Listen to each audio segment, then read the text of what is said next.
Hello there. Today I'm off fishing. I'm course fishing on the river which is closest to me. Um, the course fishing season started on the 15th of June, and this is about a week after it started. And my main reason to come along here is to try out my new reel, which is what's called a closed face reel. In Britain, we have two sorts of fishing. We have coarse fishing and game fishing.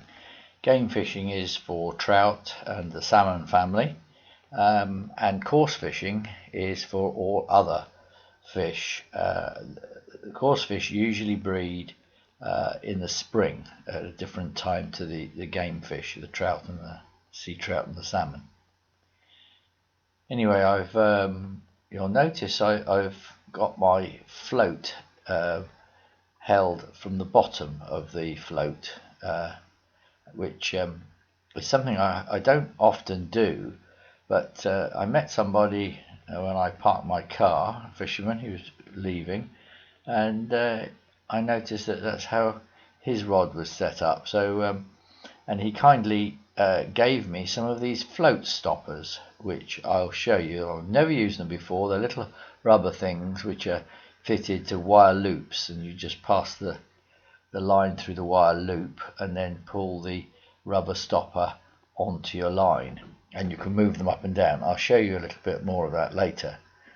Now I'm fishing with maggots, and they're quite wiggly little things. They're quite easy to use, and you can always throw a few in to encourage fish into your swim. Now some fishermen just do coarse fishing and some just do game fishing, but I like to do both. Obviously the game fishing side is a little bit more expensive, partly because that's the way it's been created, and there's more opportunities perhaps to coarse fish. Now here you can see the little float stops. They're small little rubber pieces which can be moved up and down the line, but they hold quite firmly, and you can alter the depth, which is most important when you're fishing. I've got a 5-pound line on, and I've got a size 12 hook, which is of course barbless. And there's the float stops, and you can see the little wire that you put the line through.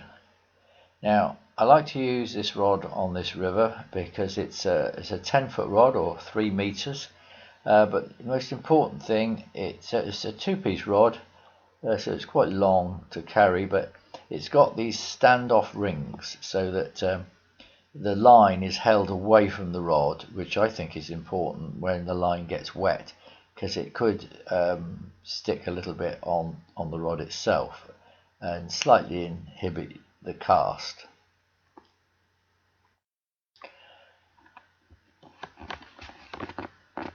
Now this is my new reel. I've never had a closed face reel before, but I actually saw an old film on YouTube of Jack Hargreaves fishing with one, and I thought, well, he certainly knew quite a lot about fishing when he was alive, and I thought I'd try one of these reels. It's beautifully made. It's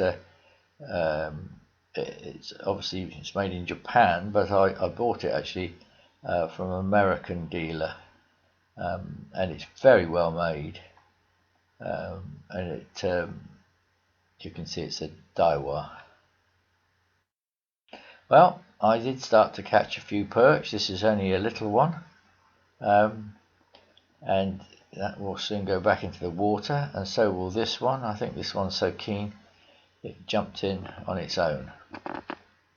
Now float fishing is very concentrated, but it's relaxing and concentrated. You're watching that little float, and you're watching for every little movement of the float, and of course when it goes down, it could be a minnow, or it could be a 10-pound pike, who knows. That's what's interesting about fishing, I think, with a float. Finally I get into a much bigger perch, and I need the landing net to get that in. It's lovely fish. It's one of my favourite coarse fish, I think. It's such a good little fish. It'll take all sorts of baits. Anyway, I hope you found this interesting. If you did, please click a like and maybe subscribe. Goodbye.